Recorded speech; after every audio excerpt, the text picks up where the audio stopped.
All right, guys, I want to take a quick moment here to give Jackery a big shout out and a big thank you for sponsoring today's video.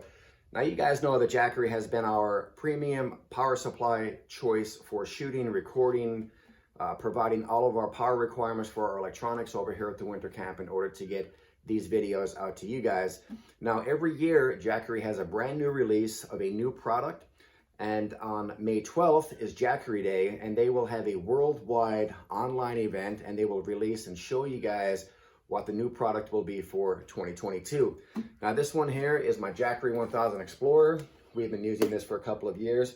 This thing is an absolute beast and has served us quite well. But I can tell you guys, I'm not allowed to tell you guys, you're gonna have to tune in on May 12th. But the unit that they plan on releasing on May 12th will make this thing look like a teeny tiny little baby. So check it out. The links are in the description. Make sure to join us on May 12th for the big reveal for the new Jackery lineup.